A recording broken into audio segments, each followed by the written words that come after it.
እስኪ አንድ ጥያቄ ልጠይቅህ። አሁን ባለህበት የኑሮ ደረጃ፣ የገንዘብ አቅምና የማንነት ቁመና ሙሉ በሙሉ ረክተሃል ወይስ ውስጥ ሌላ ታላቅ ማንነት እንዳለ እያወቅህ ሀሳብን በዙሪያ ባሉት ሁከትና ትኩረት በሚበትኑ ነገሮች ተበትኖብሃል? አድምጠኝ። በአሁኑ ሰዓት በዓለም ላይ ያሉ እጅግ ስኬታማ ሰዎች የተጠቀሙበት አንድ ሚስጥር አለ። እሱም ለ6 ወር መጥፋት ይባላል። ይህ ዝም ብሎ መደበቅ አይደለም። ይልቁንም ራስህን ከማደናገሪያዎች ሁሉ አግልለህ በትጋት ቀርጸህ አዲስ ጠንካራ ማንነትን ይዘህ የምትገለጥበት የለውጥ አዋጅ ነው። ይህን እውነት በምሳሌ ለማየት የንስርን ታሪክ እናስተውል። ንስር ዕድሜው 40 ዓመት ሲሞላው ምንቃሩ ይታጠፋል፣ ጥፍሮቹ ይደክማሉ፣ ላባዎቹ ይከብዱታል። በዚህ ጊዜ 2 አማራጭ አለው። ወይ ዝም ብሎ መሞት ወይም ደግሞ ለ150 ቀናት ለስር ነቀል ለውጥ ወይም ትራንስፎርሜሽን ወደ ተራራ ጫፍ መውጣት። ንስሩ ሁለተኛውን ይመርጣል። በተራራው ጫፍ ላይ ሆኖ አሮጌ ምንቃሩን ከአለት ጋር አጋይቶ ይነቅለዋል። አዲሱ ምንቃር ሲበቅልለት ደግሞ አሮጌ ጥፍሮቹንና ላባዎቹን በሙሉ ይነጭበታል። አዳዲስ ጥፍሮችና ላባዎች እስኪበቅሉለት ድረስ በብቸኝነትና በህመም ውስጥ ይጠፋል። ከ5 ወር ወይም ከ150 ቀናት በኋላ ግን ሙሉ በሙሉ አዲስ ሆኖ ለተጨማሪ 30 ዓመታት በሰማይ ላይ ለመንገስ ይመለሳል።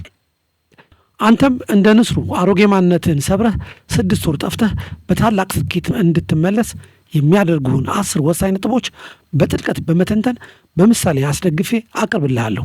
በተለይ 9ኛና 10ኛው ነጥቦች እጅግ ጠቃሚ ስለሆኑ እስከ መጨረሻው መከታተልን አትርሳ። እንዲሁም ሰብስክራይብ ማድረግህን እንዳትዘነጋ። አሁን ወደ ምስጢሮቹ ንግባ። በትኩረት አዳምጥ። 1ኛ፣ ማኅበራዊ ሁከትን መቀነስና ብቸኝነትን መለማመድ።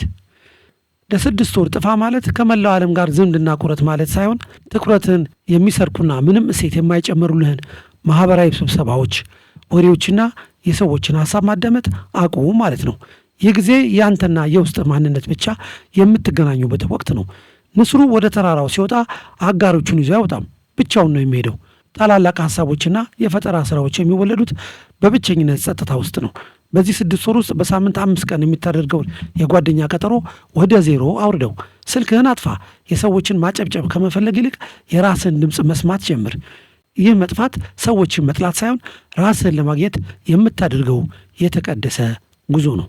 ለምሳሌ ታዋቂዋ ጸሐፊ ጄኬ ሮውሊንግ ሃሪ ፖተር የተባለውን መጽሐፏን ስትጽፍ ከማኅበራዊ ሚዲያና ከሰዎች ሙሉ በሙሉ ርቃ በብቸኝነት ሆቴል ክፍል ውስጥ በመቆለፍ ነበር ስራዋን ያጠናቀቀችው። ማኅበራዊ ሁከትን ለመቀነስና ብቸኝነትን በአዎንታዊ መልኩ ለመለማመድ መጀመሪያ ከማኅበራዊ ሚዲያና አላስፈላጊ ወሬዎች ራስን ማራቅ ይጠይቃል። በየቀኑ የተወሰነ ሰዓት ለብቻ በመሆን መጽሐፍ ማንበብ ወይም በዝምታ በማሰላሰል የውስጥ ሰላምህን ገንባ።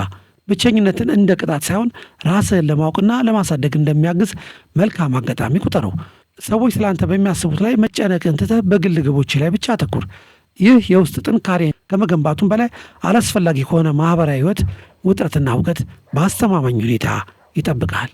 የቀድሞው ታዋቂ አሜሪካዊ የቅርጫት ኳስ ተጫዋች ማይክል ጆርዳን እንዲህ ይለናል፣ ታላቅነት የሚገነባው ማንም በማያይ ጊዜ በምታደርገው ጥረት ውስጥ ነው ይለናል። አንተም ብቸኝነትን መለማመድ ማለት ራስን ማግለል ሳይሆን የውስጥ ጥንካሬን ለመገንባት የሐሳብ ጥራትን ለማምጣትና የሕይወት ግቦችን በትኩረት ለማሳካት የሚረዳ መሠረታዊ የነጻነት መንገድ መሆኑን አውቀህ በዝምታ አሸንፍ። 2ኛ፣ የማኅበራዊ ሚዲያ ጾም። በየቀኑ በቲክቶክ፣ ኢንስታግራም፣ ዩቲዩብ ሾርትስና በመሳሰሉት ማኅበራዊ ሚዲያ ላይ የሚታጠፋውን ሰዓት አስበኋል? አንጎላችን እርካሽ በሆነ የዶፓሚን ደስታ ተጠምዷል። በዚህ 6 ወር የመሰወር ጊዜ ውስጥ አላስፈላጊ የሆኑ መተግበሪያዎችን አትጠቀም። ስልክህ አንተን ሳይሆን አንተ ስልክህን የምታዝበት መሆን አለበት። መረጃዎች መጋት አቁምና እውቀትን መቅሰም ጀምር። የምታያቸው ነገሮች ሁሉ በአእምሮ ውስጥ ዘር እየዘሩ መሆኑን ወቅ። አእምሮህ ንጹሕ ሲሆንና ዲጂታሉን ዓለም ስትዘጋ ወደ ውስጥ ማየት ትጀምራለህ። ትኩረትህን ማሰባሰብ የምትችለው ይህንን የዲጂታል ጫጫታ ስታስወግድ ብቻ ነው። ለምሳሌ የቴክኖሎጂው ቢሊየነር ቢል ጌትስ በዓመት 2 ጊዜ የማሰብ ሳምንት ወይም ቲንክ ዊክ አለው። በዚህ ሳምንት ከኮምፒውተር ከስልክና ከሰው ተለይቶ በጫካ ውስጥ ባለች ጎጆ ውስጥ መጽሐፉን ብቻ እያነበበ ይውላል።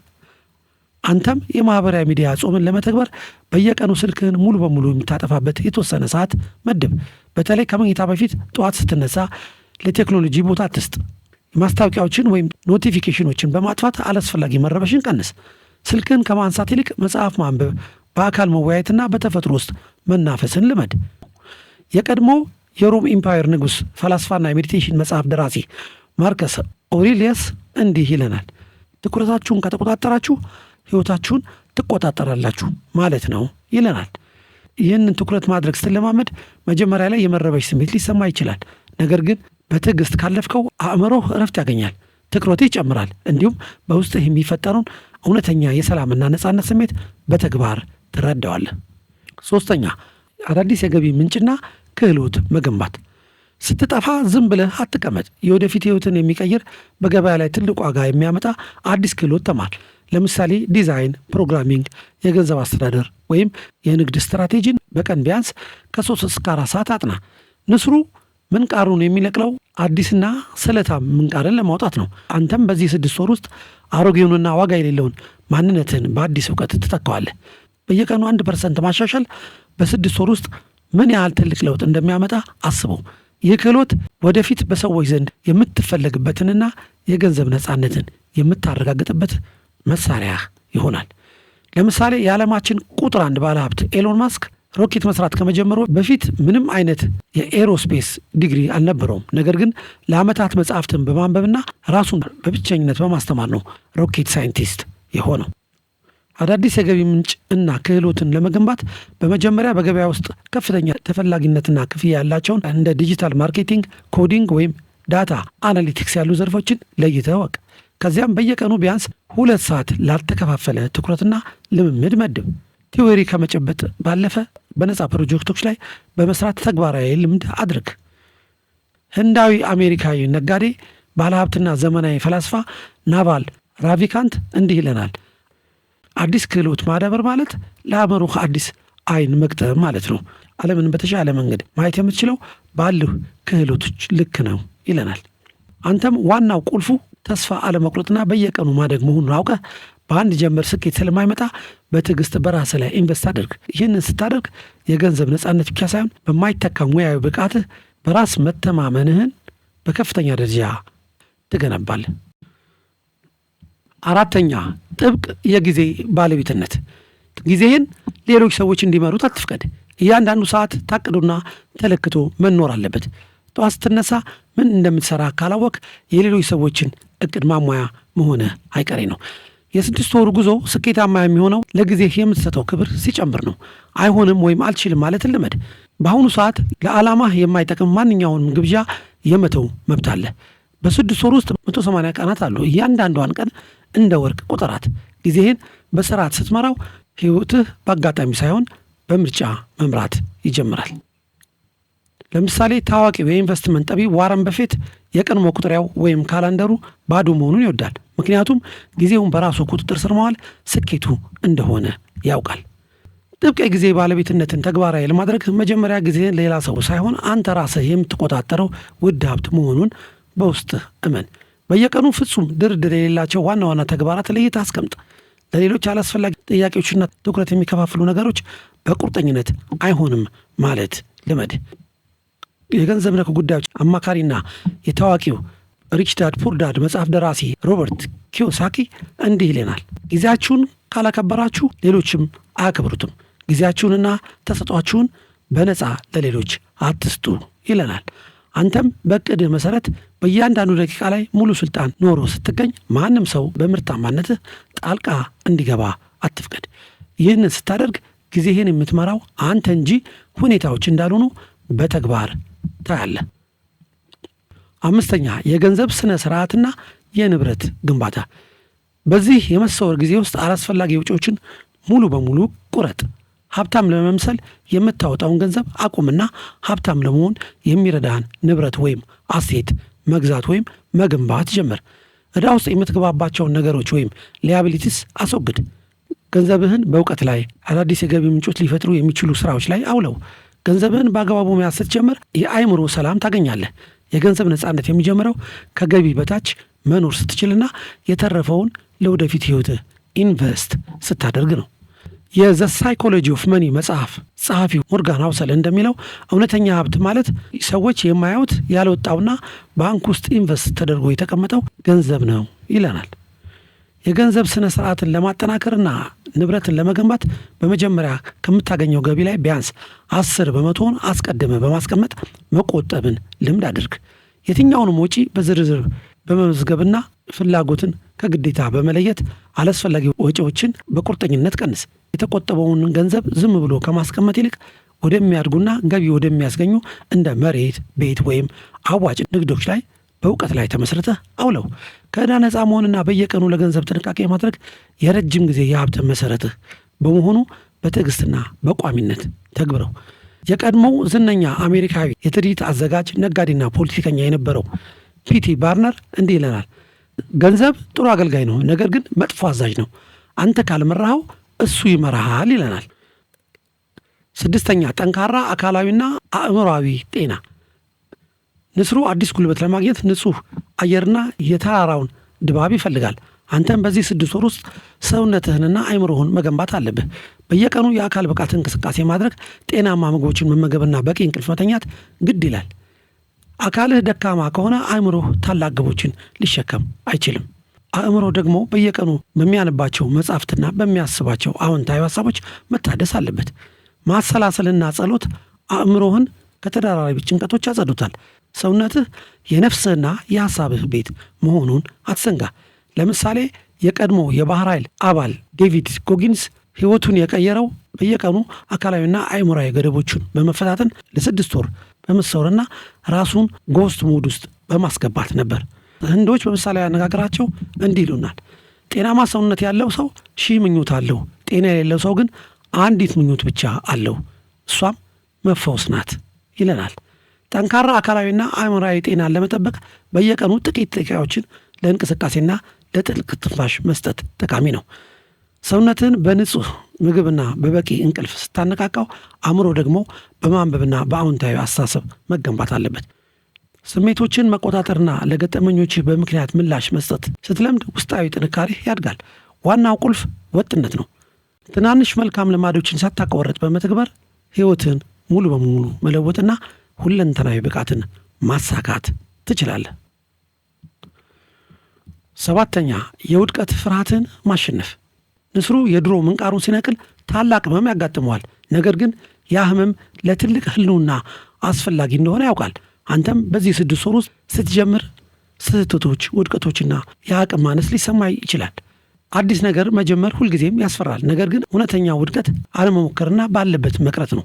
ውድቀትን እንደ ጠላት ሳይሆን እንደ ምርጥ አስተማሪ ቁጠረው። ስህተት በሰራ ቁጥር የተሻለ መንገድ እያገኘ መሆኑን ወቅ። ፍርሃትን የምታሸንፈው ወደ ፍርሃት ውስጥ በመግባትና ተግባር መውሰድ ብቻ ነው። ለምሳሌ የኬኤፍሲ መስራች ኮሎኔል ሳንደርስ የዶሮ አሰራር አዘገጃጀቱ ተቀባይነት ከማግኘቱ በፊት 1009 ጊዜ ውድቅ ተደርጎ ነበር። ነገር ግን ፍርሃትና እምቢተኝነት አላቆሙትም። አንተም የውድቀት ፍርሃትን ለማሸነፍ በመጀመሪያ ውድቀትን እንደ ፍጻሜ ሳይሆን እንደ ጠቃሚ የመማሪያ መስመር መውሰድ ያስፈልጋል። ፍርሃትህ ትልቅ እርምጃ እንዳትወስድ ሲያቆምህ ትልቁን ግብ ወደ ትናንሽ ቀላል ተግባራት በመስበር ወዲያውኑ ወደ ሥራ ግባ። ምክንያቱም ተግባር ፍርሃትን ያጠፋል። ውድቀት ማንነትህን ሳይሆን የሞከርከውን መንገድ ብቻ ነው የሚገልጸው። የቀድሞው ታዋቂ የፎርድ ሞተር ኩባንያ መስራችና የኢንዱስትሪ ባለሙያ ሄንሪ ፎርድ እንዲህ ይለናል። ውድቀት ማለት እንደገና ለመጀመር የምታገኘው ይበልጥ ብልሃት የተሞላበት አጋጣሚ ነው ይለናል።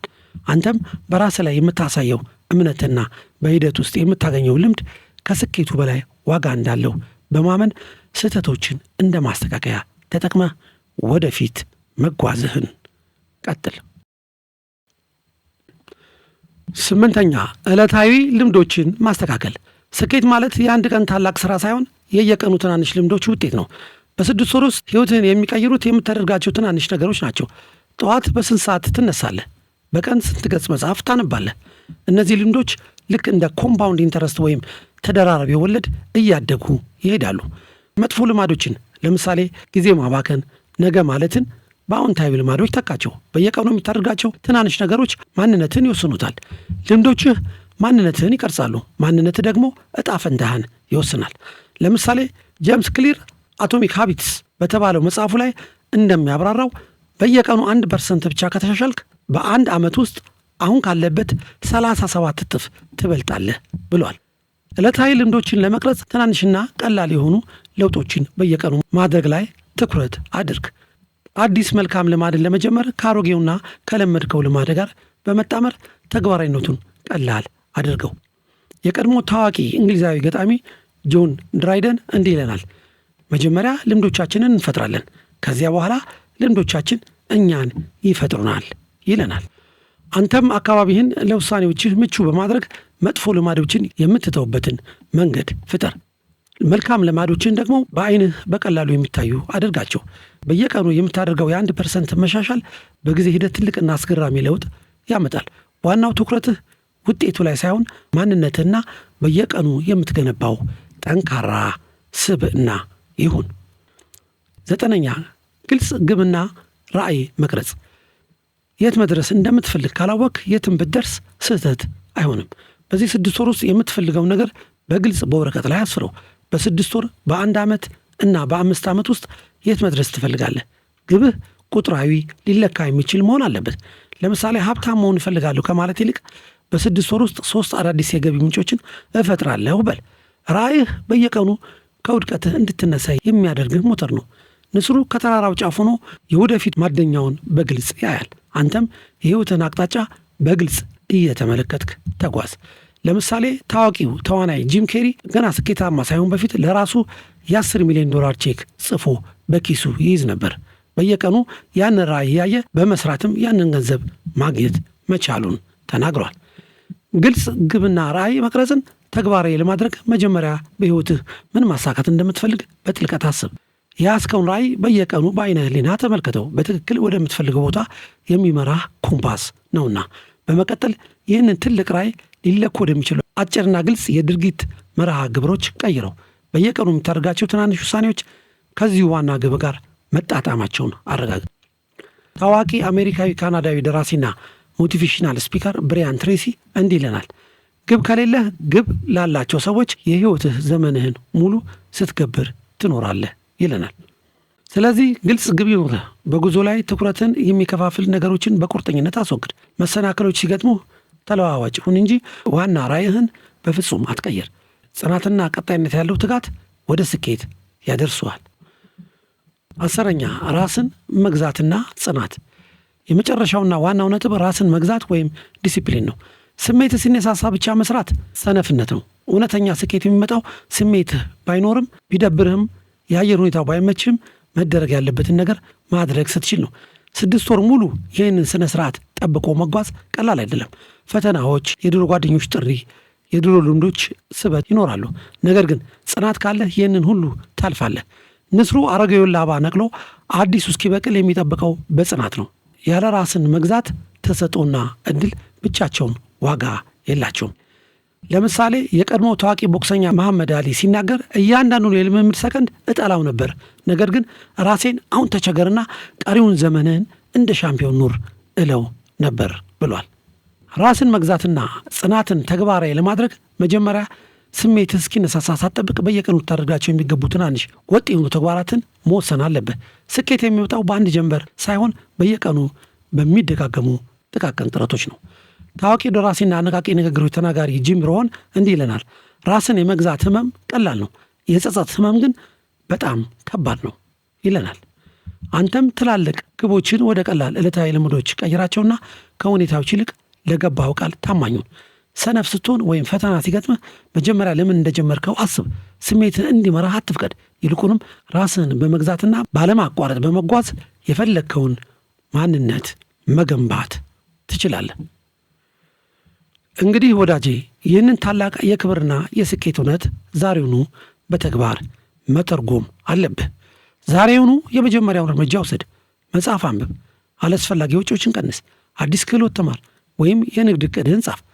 ተነሳ፣ ታገል፣ አሸንፍ። የወደፊት ህይወትህ በአንተ እጅ ነው። ይህ ቪዲዮ ከተመቸህ ላይክ አድርገው፣ ሐሳብህን ኮሜንት ላይ አስፍርልኝ። ለሌሎች እንዲደርስ ሼር አድርግ።